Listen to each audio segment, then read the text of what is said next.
The year is 1898. Humanity has come a long way since its origins. We have made amazing advances in technology, education, and social issues. However, humans have denied a sacred right from half of its population, suffrage. Suffrage is a right that has been given to men since the times of the Athenian Greeks in the 5th century BC. Such a basic right has been undeniably granted to men across the globe since governments have granted the right to vote.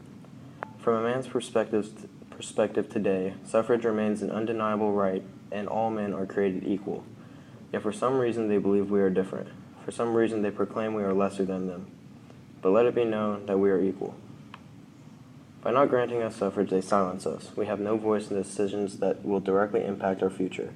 It is only logical that if a group of people under control of a governing body should have a voice in the rules that will impact them.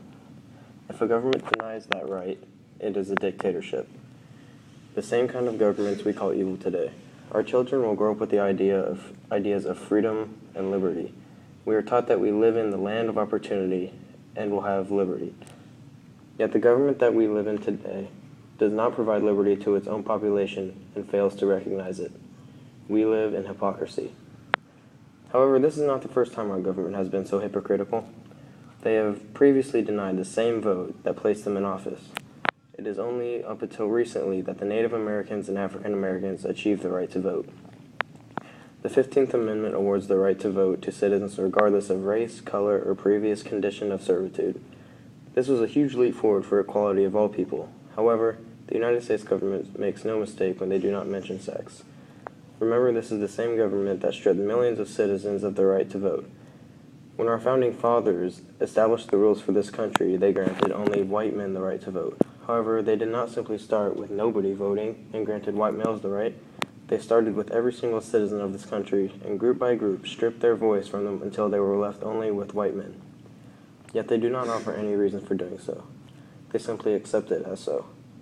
The government is blind if it does not see the injustices of silencing a population without giving reason. They do not give white men the vote. They robbed us of the vote.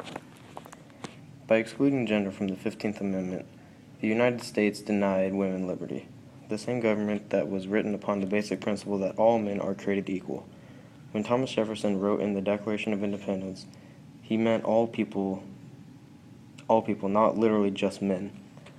All people should be represented regardless of anything. If someone is a citizen of this country, they should be granted the same basic privileges. This nation claims to give equal opportunity to every one of its citizens, a world in which all of us are represented and burdened equally. Yet this world does not exist today.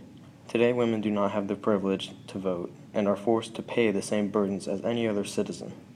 Women in this country have been unjustly silenced for too long. It is only logical that men and women are created equal. Before both men and women were born, we had no say in how we would turn out. Our biological sex was beyond our control, left up to anything from a higher power to the flip of a coin. Such a great achievement was ripped out of women's hands simply because we landed on tails. Society splits the population into two groups and tells us one of the groups is lesser than the other. This is not the case. The two groups are just different. Both are vital to the existence of the human race, yet men proclaim superiority over women for no apparent reason. The idea that two groups created equal can end up so unequal is an absurd one, and for a government to support that idea, it is unjust and morally wrong. Our sexual orientation was given to us by God, so how can men discriminate against a population that was selected by no more than flip of a coin? Let's focus on why women should have the vote rather than why we don't. There should only be 3 requirements to vote in this country. You must be a citizen of the United States, in able condition, and knowledgeable on the subject. Women are fully capable of providing an educated voice as to who they think would improve this country, and if a man denies seeing this, he is then a fool. His vision is clouded, much like the vision of the United States government.